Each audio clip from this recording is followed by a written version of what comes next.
Incremental routines. Let's continue the Supermemo course, the Pleasurable expansion. And now it's time for the subset repetitions graph. Fowl doesn't cover that, so let me go straight to my collection. Okay, so now I will just open a new browser session. Let's say just the items. And then I can go to the menu, Tools, and Repetitions Graph. This is only true for items, by the way. That doesn't mean that you have to filter only items. You can have other elements, they will be just ignored. Okay, you may have some errors like I do here, and there you get those. The interval in logarithmic scale every time is double, 4, 8, 16, up to 1000 in my case, and then the number of repetitions. And then you have one line, one graph. In this graph, you have one line for every lapse that you did. So the red are the elements that have never been lapsed, never in their life. Then in yellow, it lapsed 1, lapsed twice, 3, 4, or more than 4. Instead of seeing the entire collection, in my case, I filtered the entire collection. So all of the elements that are items that exist now in my collection, because perhaps I did more that I deleted or I moved to a different collection. And you can see that with any combination. So again, I can have a subset of these and search for the close deletion. Okay. Okay, so now I filtered this. That is just the close deletions. So what you could do, in this case is rather small, but I can do the same, repetitions graph, and hey, there's not much meaningful data here. This more or less could be the case that you will experience when your collection is very, very recent. You have been using Supermemo for just a few days, weeks, or a few months. So what's useful here, I'm not going to repeat this because it's already on record. Feel free to check this video to understand this, because I use different branches, and also I do compare the close deletion items, how they compare, if I lapse them more, and so on. That's the first video. I have a second one with this.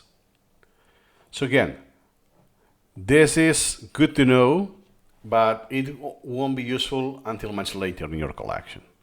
Good touch, that you can pinpoint the stats, not with any selection you want. Have 2 items, but the items can be, remember, you can use the filters. So, hey, what are the lapses according to the lapses with repetitions?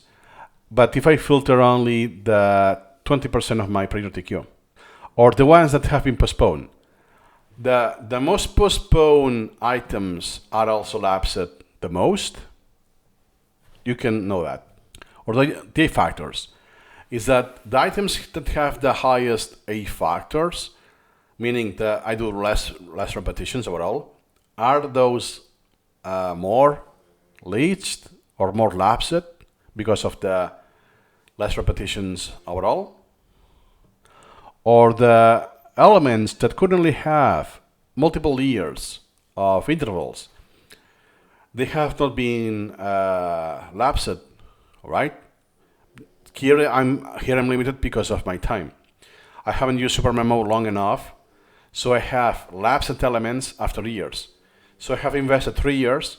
After 3 years, I lapsed them, and they are in the range of multiple years once again. But you can do that. Or repetitions. So you get the point, right? So you can do any combination of what we have seen so far. You can use the filter, then check the stats, and you can see your own results. That, hey, this is not what I expected. This is one example, and I mentioned other examples.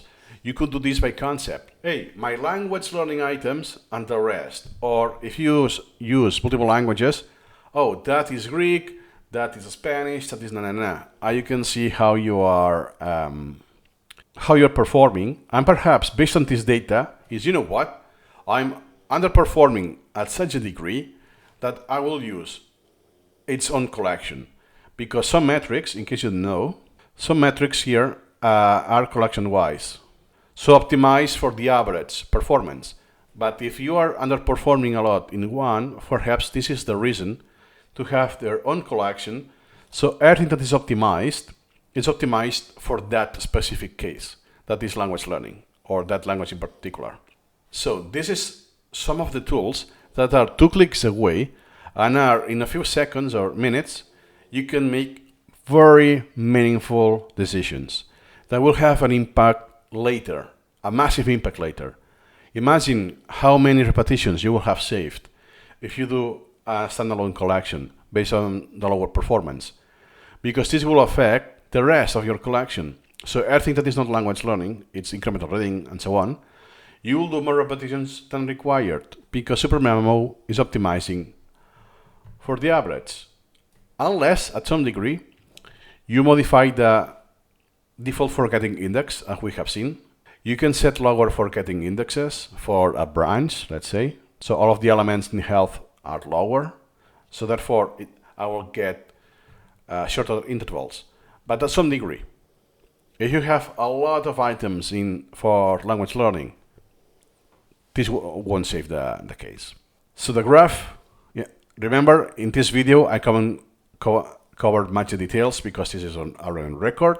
What's important is the selection of the items for that graph, the subset repetitions graph, and then to take action. Perhaps it's okay, there's no meaningful difference, I do nothing. But in case you identify that, make that decision. And your future self will thank you. Because imagine doing thousands of unrequired repetitions to no benefit, to no retention gain, with something you could prevent in some minutes, if you know when and how. That's all for now. See you in the next video.